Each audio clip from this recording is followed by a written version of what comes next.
Hello बच्चों, good morning all of you. आज हम स्टार्ट करने जा रहे हैं NPO, not for profit organisation, financial statement of not for profit organisation. ये काफी इंपॉर्टेंट टॉपिक है, तो बच्चों ध्यान से पढ़ना, कोई भी टॉपिक छूटे नहीं, सारे टॉपिक हम कवर करेंगे। 10 नंबर का आता है आपके एग्जाम के लिए, काफी रेलिवेंट है सीए फाउंडेशन और सीएमए फाउंडेशन दोनों के लिए। चलो स्टार्ट करते हैं कि financial statement of not for profit organisation ये बनाओगे कैसे, प्रिपेयर कैसे करना होता है किसी ये एनपीओ के अकाउंटिंग। तो सबसे पहले हम एनपीओ की डेफिनेशन देखते हैं बच्चे। नॉट फॉर प्रॉफिट ऑर्गेनाइजेशन की डेफिनेशन क्या होती है, तो सबसे पहले लिखो आप एनपीओ की definition. Not for profit organisation की डेफिनेशन क्या होती है, तो ऐसी ऑर्गेनाइजेशन जिनका मोटिव क्या है, प्रॉफिट नहीं होना चाहिए, नॉन प्रॉफिट सोशल सर्विस के लिए जो काम कर रही है ऑर्गेनाइजेशन, उसको हम क्या कहते हैं, not for profit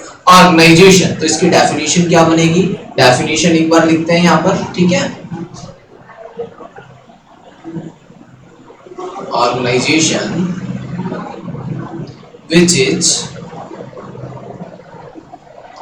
not working, ठीक है। इंपॉर्टेंट बात क्या है, नॉट वर्किंग, ध्यान से लिखना है सारी चीजें। Not working with profit motive, तो ये काम क्यों कर रहे हैं, प्रॉफिट मोटिव नहीं है इनका। तो इनका क्या मोटिव है, फिर इनका मेन पर्पस क्या है, तो main purpose of such organization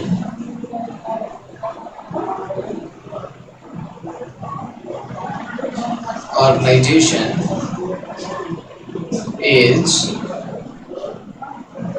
social service,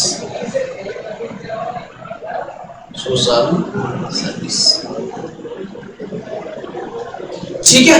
तो ऐसी ऑर्गेनाइजेशन क्या है, which is not working with profit motive. Main purpose क्या है इनका, सोशल सर्विस है। मेन पर्पस इनका क्या है, सोशल सर्विस। आगे देखते हैं, ठीक है। ये चीजें नोट करनी है आपको और अच्छे से नोट्स बनाने हैं सारे 1 by 1, ठीक है। 4 से 5 क्लास लगेगी, हम एनपीओ पूरा कंप्लीट कर लेंगे, ठीक है। अच्छे से पढ़ना है, तो टाइम तो ज्यादा लगता ही है और नंबर्स लाने के लिए अच्छे से ही पढ़ना पड़ेगा। तो पहले बात करते हैं प्रॉफिट ऑर्गेनाइजेशन की भी और नॉन प्रॉफिट ऑर्गेनाइजेशन, फिर दोनों को कंपेयर करेंगे। एक बार प्रॉफिट ऑर्गेनाइजेशन की भी बात कर लेते हैं।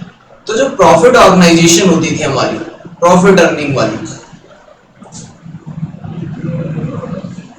प्रॉफिट ऑर्गेनाइजेशन है जो हमारी। अब एक बात बताओ बच्चों, जो प्रॉफिट ऑर्गेनाइजेशन है ये कौन से अकाउंट्स बनाती थी, आपको याद हो, ट्रेडिंग पैनल बनाते हैं, अपना बैलेंस शीट बनाते हैं, ठीक है। ट्रेडिंग पैनल और balance sheet.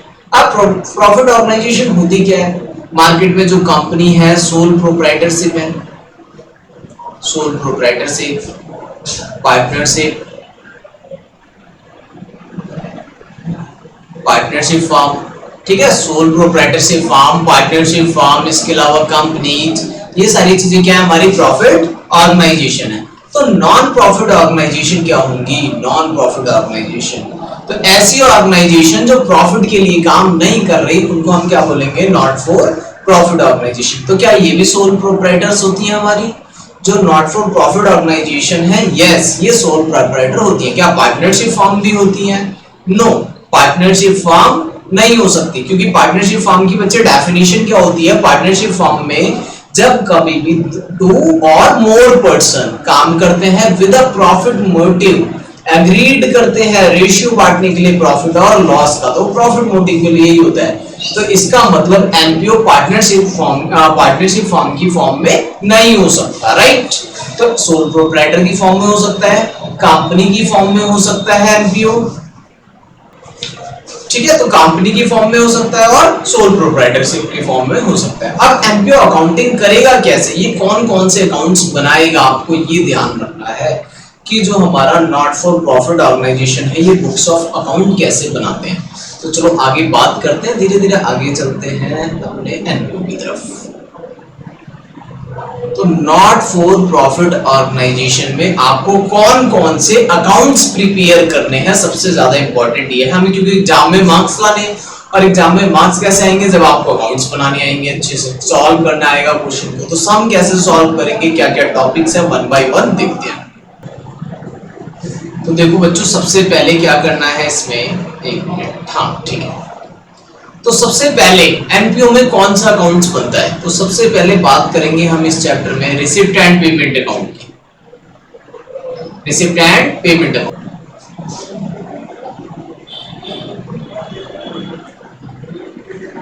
Receipts and payment account. तो सबसे पहले हम बात करेंगे रिसिप्ट एंड पेमेंट अकाउंट की। नंबर 2 पे आएगा हमारा income and expenditure, income and expenditure account, ठीक है।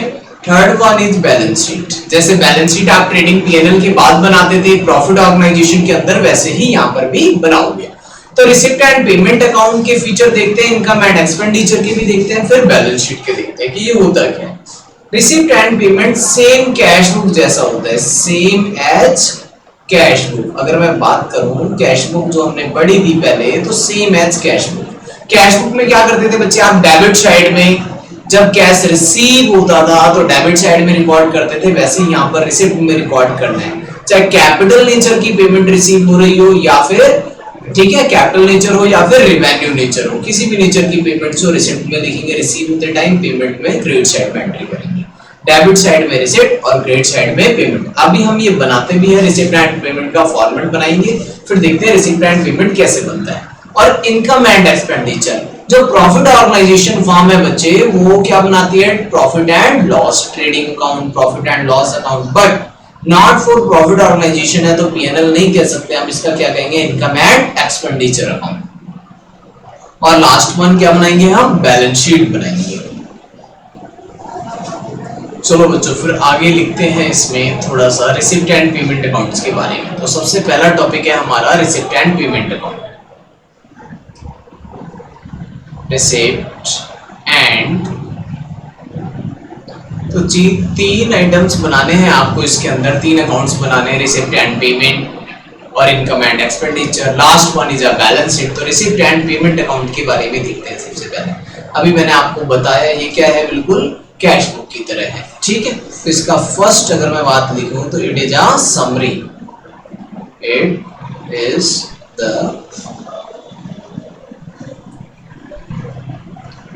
Summary of the cash book. Cash and bank कह सकते हैं ना, cash and bank, it is the summary of the cash and bank transaction, bank transaction like cash book. तो ये बिल्कुल cash book जैसा है, बिल्कुल इससे घबराना नहीं है। जैसे कैश बुक आप बनाते थे वैसे ही हमें क्या करना है, रिसिप्ट एंड पेमेंट अकाउंट बनाना है, ठीक है। जितनी भी रिसिप्ट्स हैं वो कहां पे लिखोगे, all the receipts, debit side, all the receipts. आपको अमाउंट कहीं से भी रिसीव हुआ हो, ऑल द रिसिप्ट्स, ठीक है, आर डेबिटेड। चाहे वो कैपिटल नेचर की हो या रिवेन्यू नेचर की हो, ये आपको नहीं देखना, कहां पे लिखना है, डेबिट में। अगर अब मैं बात करूं ऑल दी पेमेंट्स, जितनी भी पेमेंट है वो कहां पे आप एंट्री करेंगे, आर क्रेडिटेड, उसकी एंट्री हम करेंगे क्रेडिट में। सिंपल सी, कुछ भी नहीं करना, रिसीव हुआ है तो डेबिट साइड और पेमेंट हुई है तो क्रेडिट साइड एंट्री कर देनी है रिसिप्ट एंड पेमेंट अकाउंट में, सिंपल सा, ठीक है। अब ये स्टार्ट कैसे होता है, इट स्टार्ट विद, ये भी लिख लो, it start with opening balance of cash and bank, with opening balance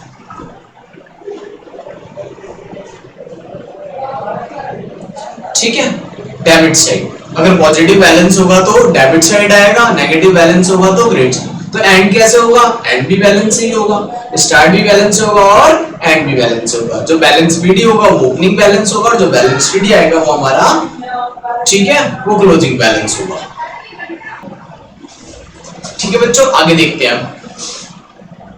तो रिसिप्ट एंड पेमेंट्स क्या है, ये समरी है कैश बुक की, और ऑल द रिसिप्ट डेबिट करनी है, पेमेंट्स क्रेडिट करनी है आपको, और स्टार्ट होगा ओपनिंग बैलेंस से, क्लोज होगा क्लोजिंग बैलेंस से। ओपनिंग बैलेंस को बैलेंस पीडी बोलेंगे, क्लोजिंग बैलेंस को बैलेंस सीडी बोलेंगे। अब रिसीप्ट एंड पेमेंट अकाउंट को हमें बनाना कैसे, ऊपर आप हेडिंग डालोगे, जिस भी प्रॉफिट ऑर्गेनाइजेशन जो भी नाम है, ए बी सी क्लब जो भी नाम है उसकी हम हेडिंग डाल देंगे।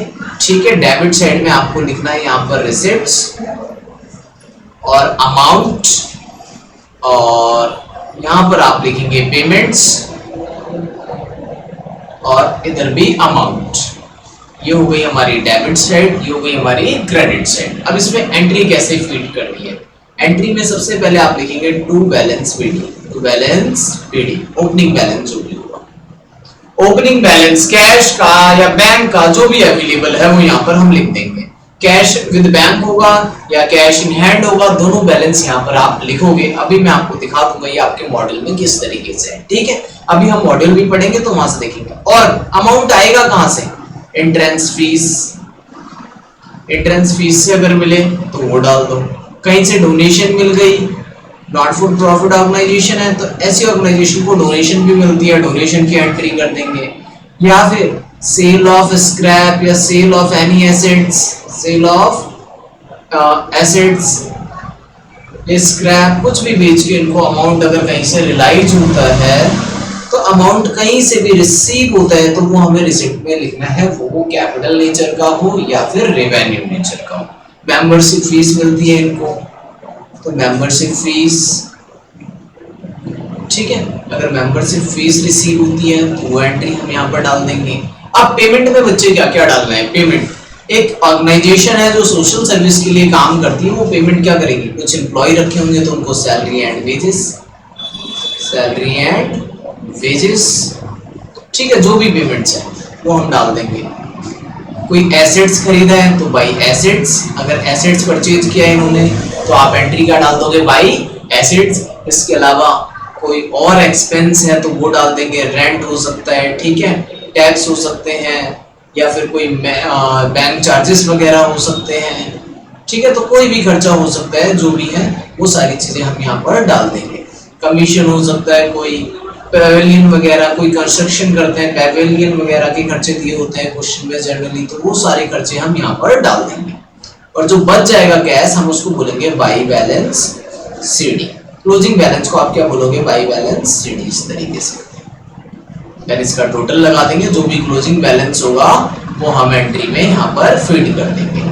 ठीक है, तो एसेट्स परचेज करोगे तो क्रेडिट साइड, मतलब कि अमाउंट रिसीव हो रहा है तो बच्चे डेबिट में लिखना है और अमाउंट पेड कर रहे हो तो आप क्रेडिट में लिखना है। सिंपल सी बात है, रिसिप्ट एंड पेमेंट अकाउंट बनाना बहुत आसान है, कुछ भी नहीं दिक्कत होती इसमें, बहुत आसानी से आपको बन जाएगा, समझ में आ जाएगा। एक बार चलते हैं मॉडल पे, मॉडल में देखते हैं कि क्या है ये और कैसे बनाना है। ठीक है, इसका आप स्क्रीनशॉट ले लो या फिर नोट कर लेना अपनी बुक्स में बाद में आराम से। ठीक है, और एक बार चलते हैं आपकी बुक पे, तो आपका मॉड्यूल है ये सीए फाउंडेशन का। ठीक है, एक मिनट, ओके, 10 मिनट। तो देखो बच्चे, सबसे पहले इन्होंने दिया क्या हुआ है, financial statement of not for profit organisation, financial statement of not for profit organisation, ये फर्स्ट पार्ट दिया, यही टॉपिक हम पढ़ रहे हैं अभी।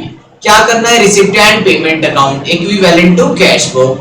देन आगे क्या लिखा हुआ है, आगे देखो, फिर आगे लिखा है income and expenditure account, income and expenditure account equivalent to PNL and balance sheet.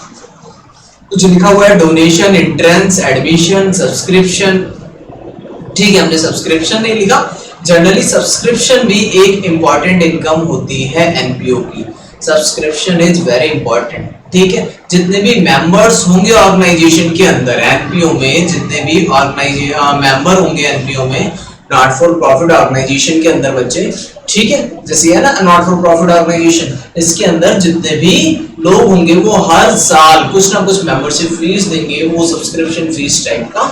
ठीक है, तो वो सारी एंट्री भी यहाँ पर हमें करनी होती है। आगे देखते हैं, लिखा है not for profit organisation legal accounting entity है जो रजिस्टर्ड होगी हमारी गवर्नमेंट में, या तो कंपनी एक्ट में या सोल प्रोप्राइटर, जैसे भी आप नॉन फॉर प्रॉफिट ऑर्गेनाइजेशन उसको रजिस्टर्ड कराना पड़ेगा। ठीक है, एक इंपॉर्टेंट बात, there is a difference in the final account prepared between the profit making, जो प्रॉफिट मेकिंग फर्म्स हैं, मैंने आपको पहले ही बताया, जो प्रॉफिट मेकिंग फर्म्स हैं बच्चे, वो क्या बनाएंगी, profit making firms trading and PNL, और not for profit making firms receipt and payment बनाएंगे और इनकम एंड एक्सपेंडिचर। ठीक है, nature of receipt and payment की तरफ चलते हैं। नेचर क्या है रिसिप्ट एंड पेमेंट का? Receipt and payment account summary of the cash book without date column. Okay, ये बात याद रखनी है, विदाउट डेट कॉलम। ठीक है, तो पहला पॉइंट हम लिखेंगे इसमें समरी ऑफ कैश बुक। जो रिसिप्ट एंड पेमेंट है वो क्या है? समरी ऑफ कैश बुक है। ठीक है ना, दिया हुआ है यहाँ पर समरी ऑफ कैश बुक, जैसे भी यहाँ पर आप देखोगे इसमें तो समरी ऑफ कैश बुक लिखा हुआ है यहाँ पर। अगले टॉपिक की तरफ चलते हैं, आगे क्या लिखा है? Without date column, without date column. तो ये दो बातें याद रखनी है, डेट कॉलम भी नहीं होता रिसिप्ट एंड पेमेंट में, मैंने भी नहीं बनाया था फॉर्मेट के अंदर, ठीक है, आपको भी नहीं बनाना।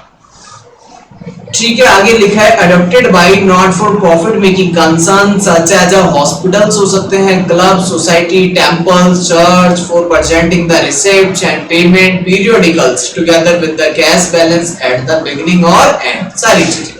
ठीक है, तो ये आपका कैश बुक होगा, कैश बुक की तरह होगा। फीचर्स दे रखे हैं, the summary of the cash book and bank transaction like cash book. ठीक है, it start with opening cash balance. ठीक है, सारी बातें वही लिखी हुई हैं। फिर इलस्ट्रेशन दे रखा है, इलस्ट्रेशन में आपको सिंपल सी बातें बताई होंगी रिसिप्ट एंड पेमेंट के बारे में। जितनी भी रिसिप्ट है हमको रिसिप्ट में जब प्रैक्टिस करेंगे तब हम ये क्वेश्चन सॉल्व करेंगे वन बाय वन।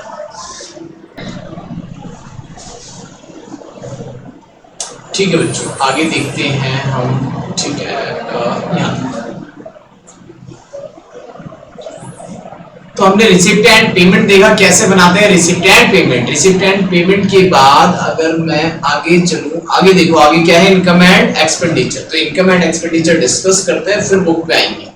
तो income and expenditure, income and expenditure का पहले फॉर्मेट देखते हैं कैसे बनाना है, क्या करना है। ठीक है, तो एक बार इसके आप नोट्स वगैरह बना लेना अच्छे से। ठीक है, ये ठीक है, ये आपने लिख लिया होगा। अगला टॉपिक है अब income and expenditure. Income and expenditure account,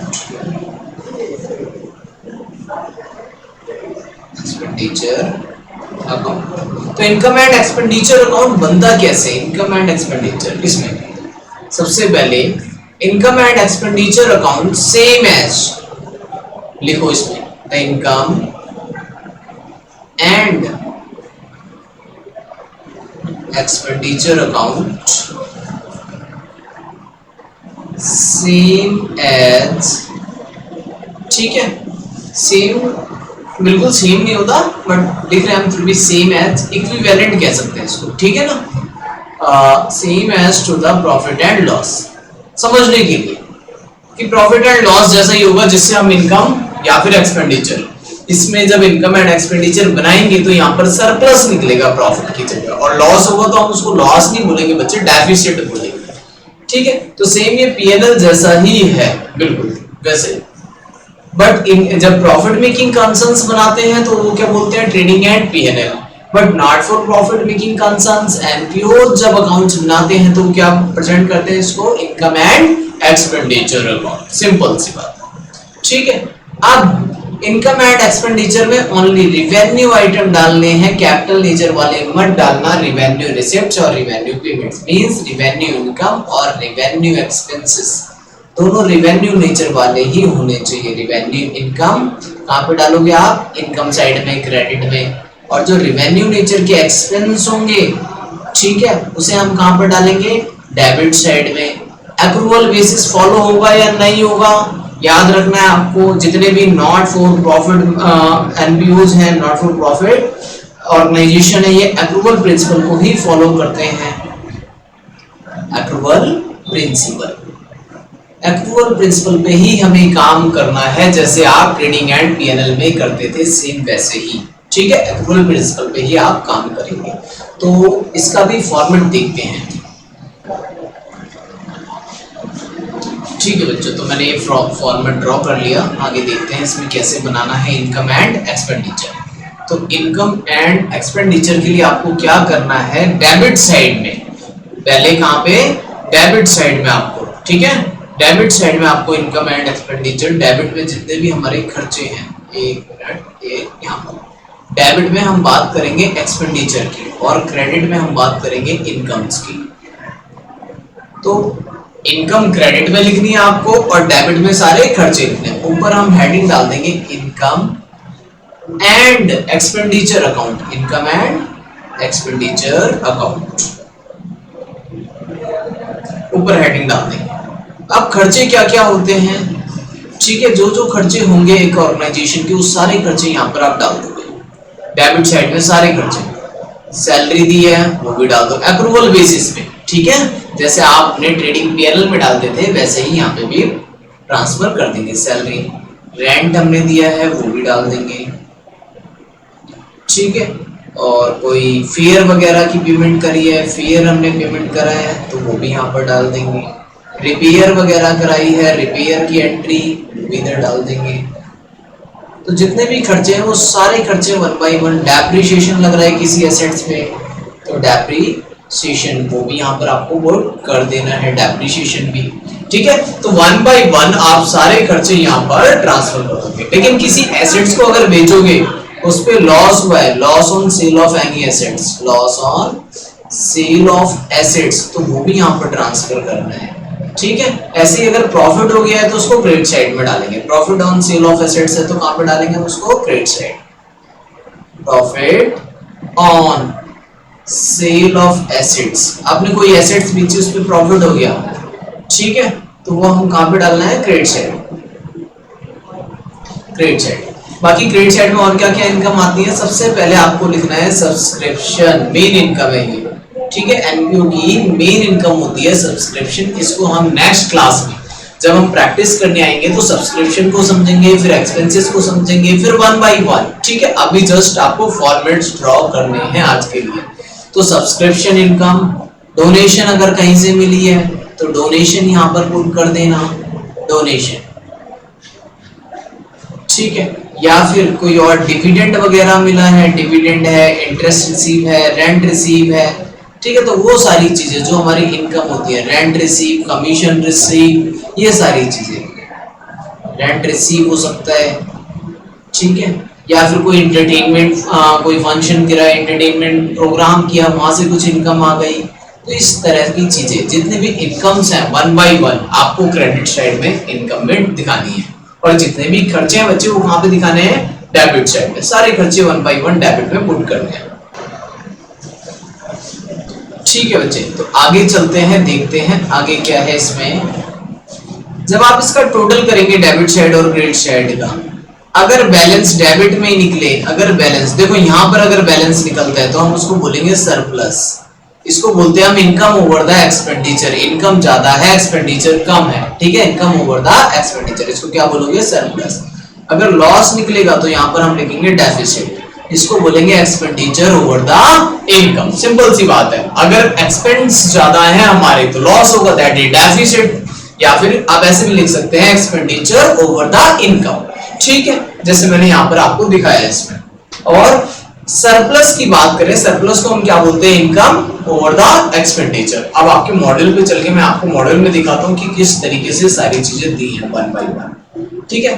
थोड़ा सा और डिस्कशन में अगर आपको बताऊं, सब्सक्रिप्शन एक हमारी मेन इनकम होती है, ठीक है। जितने भी मेंबर्स हैं वो सारे मिलकर कुछ कंट्रीब्यूट करेंगे हमारी ऑर्गेनाइजेशन में, तभी तो ऑर्गेनाइजेशन चलेगी। सोशल सर्विस कर रहे हैं हम, कोई प्रोडक्ट नहीं बेच रहे हैं यहाँ पर, ठीक है। तो इनकम कहां से आएगी इनके पास, जो नॉन प्रॉफिट ऑर्गेनाइजेशन है, ये कोई प्रोडक्ट नहीं बेच रहे हैं, सिर्फ सर्विस दे रहे हैं, बदले में पैसे नहीं ले रहे हैं, ठीक है। अगर ये सिर्फ सर्विस दे रहे हैं, बदले में कोई चार्ज नहीं ले रहे, तो इनकी इनकम आएगी डोनेशन से, सब्सक्रिप्शन से, या छोटे मोटे फंक्शन करते हैं वहां से, उससे ये चलता रहता है, ठीक है। अपना हॉस्पिटल चला लिया, छोटे से क्लब्स वगैरह हो गए, एजुकेशनल क्लब हो गए, ठीक है। इस तरह की चीजें नॉन फॉर प्रॉफिट ऑर्गेनाइजेशन में आती है।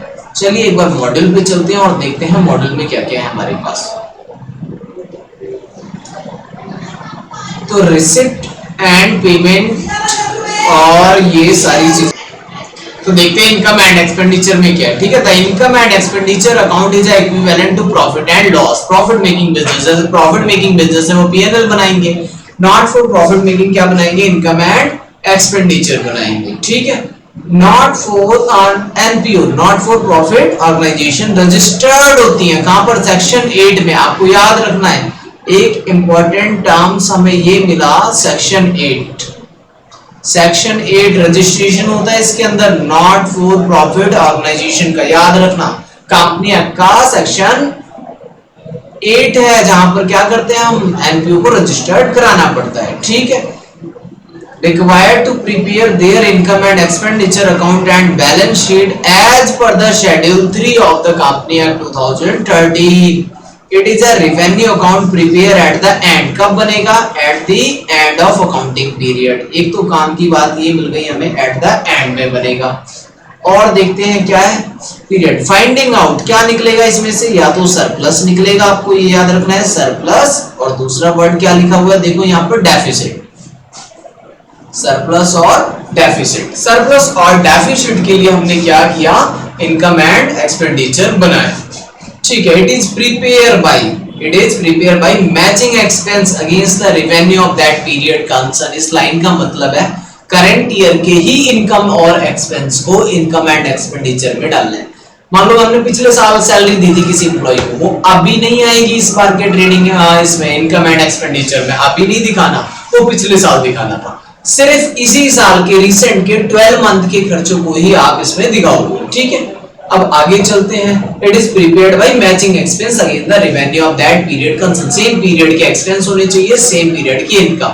बहुत cash and non cash item such है डेप्रिसिएशन, ठीक है, डेप्रिसिएशन रिसिप्ट एंड पेमेंट में नहीं आएगा, non cash item receipt and payment में नहीं आएंगे, जबकि कैश आइटम और non cash income and expenditure में दोनों तरीके के आएंगे। All capital expenditure and income are excluded, ये इंपॉर्टेंट बात है। सबसे पहले हमने क्या लिखा, अच्छा यहाँ पे नहीं लिखा था, इधर लिखा हुआ है रेवेन्यू अकाउंट, तो इसमें जो भी एंट्री होंगी रेवेन्यू नेचर की होंगी, रेवेन्यू नेचर। अच्छा ये मैंने आपको फर्स्ट पहले लिखवा दिया था ना, रेवेन्यू नेचर के इनकम एंड एक्सपेंसेस, ये आपको डालने हैं, रेवेन्यू नेचर के इनकम और एक्सपेंसेस आपको पुट करने हैं। जो रेवेन्यू नेचर के हैं इनकम और एक्सपेंस वो उसमें डालने हैं, लेकिन नॉट एंटर्ड, कौन से एंटर नहीं करने, याद रखना बच्चों, ऑल कैपिटल एक्सपेंडिचर, ठीक है, all capital expenditure, all capital expenditure and income are excluded, इन्हें नहीं डालना, इन्हें छोड़ देना है, ये बात लिखी हुई है। तो आपको याद रखना है जो कैपिटल नेचर के हैं उनको छोड़ देना है, और जो रेवेन्यू नेचर के हैं वो कंसिडरेशन पार्ट हैं हमारे इनकम एंड एक्सपेंडिचर के, ठीक है। तो मेन सोर्स ऑफ इनकम दिया है for non profit organisation. Source of income क्या है, डिपेंड होता है किस पे, activity carried on by them, जो भी एक्टिविटी वो करते हैं, चैरिटेबल हॉस्पिटल्स हो सकता है, ठीक है, जो भी है, जनरली डोनेशन से, और डोनेशन वगैरह हो गई, मेंबरशिप फीस हो गई, सब्सक्रिप्शन हो गया, इस तरीके से, ठीक है। बाकी एग्जांपल्स दे रखे हैं, hospital, medicine, post of test and investigations, यहाँ से अपने इनकम्स को अर्न करते हैं और रिसीव करते हैं, तो डिफरेंस वगैरह दे रखे हैं। ये सारी चीजें हम प्रैक्टिस करने के बाद इस टॉपिक पे आएंगे, ठीक है। अब भी क्या करना है बच्चों, आज का काम आपका है, सबसे पहले आज हमने क्या पढ़ा, फाइनेंशियल स्टेटमेंट ऑफ एनपीओ क्या है, which is not working with profit motive. ऐसी ऑर्गेनाइजेशन जो प्रॉफिट मोटिव के लिए काम नहीं करते, मेन पर्पस क्या है इनका, सोशल सर्विसेज। प्रॉफिट ऑर्गेनाइजेशन होती है जो क्या बनाती है, सोल प्रोप्राइटर ट्रेडिंग पीएनएल बनाती है, मैंने आपको ये बताया था, और बैलेंस शीट्स बनाती है। लेकिन प्रॉफिट ऑर्गेनाइजेशन सोल प्रोप्राइटरशिप की फॉर्म में हो सकती है, पार्टनरशिप फॉर्म की फॉर्म में हो सकती है, और कंपनी की फॉर्म में हो सकती है, ये तीनों पार्ट्स, ठीक है। और एनपीओ सोल प्रोप्राइटर हो सकता है लेकिन पार्टनरशिप फॉर्म की फॉर्म में नहीं हो सकता, ठीक है। ये क्या था, पार्टनरशिप इस फॉर्म में अलाउड नहीं है, पार्टनरशिप फॉर्म के फॉर्म में अलाउड नहीं है, कंपनी की फॉर्म में हो सकता है, सेक्शन 8 में रजिस्टर्ड होगा, ये बात हमने पढ़ ली एनपीओ की। बनाएंगे क्या क्या हम इसमें, रिसिप्ट एंड पेमेंट अकाउंट बनाएंगे जो कैश बुक की तरह होता है, इनकम एंड एक्सपेंडिचर बनाएंगे जो ट्रेडिंग एंड पीएनएल की तरह होता है, और balance sheet. Receipt and payment आपने देख लिया, इसका फॉर्मेट हमने देखा रिसिप्ट एंड पेमेंट का, डेबिट में सारे रिसिप्ट डालने हैं और क्रेडिट में सारे पेमेंट्स डालने हैं। फिर इनकम एंड एक्सपेंडिचर की हमने बात करी, income and expenditure approval basis पे काम करता है हमारा, इसमें रिवेन्यू इनकम आएगी और रिवेन्यू एक्सपेंस आएगी, ये बात मैंने यहाँ पे लिखवा दी थी। तो कैपिटल एक्सपेंडिचर, ठीक है, और कैपिटल नेचर की रिसिप्ट्स या कैपिटल नेचर की इनकम्स वो यहाँ पर नहीं आती, ठीक है, रिवेन्यू नेचर की आएंगी यहाँ पर सारी सारी। एक्सक्लूड करेंगे कैपिटल पेमेंट्स और कैपिटल एक्सपेंसेस, एक्सक्लूड कर देंगे। एक्सपेंसेस और इनकम आप इसमें ट्रांसफर करोगे, डेबिट में सारे एक्सपेंस डालने बच्चे आपको और क्रेडिट में सारी इनकम को ट्रांसफर कर देना है। जो भी डिफरेंस निकल के आएगा वो डेफिसिट या फिर surplus, income over the expenditure या फिर एक्सपेंडिचर ओवर द इनकम, ठीक है। तो आज की क्लास में इतना ही पढ़ते हैं, नेक्स्ट वीडियो के अंदर हम क्वेश्चंस की प्रैक्टिस करेंगे, इनकम एंड एक्सपेंडिचर बना के देखेंगे फिर, और पहले तो रिसिप्ट एंड पेमेंट की प्रैक्टिस करेंगे, फिर इनकम एंड एक्सपेंडिचर। चलो बच्चों, ओवर करते हैं आज की क्लास। आप यहां तक के नोट्स प्रिपेयर करना और रिवाइज करना। मिलते हैं नेक्स्ट वीडियो। Thank you.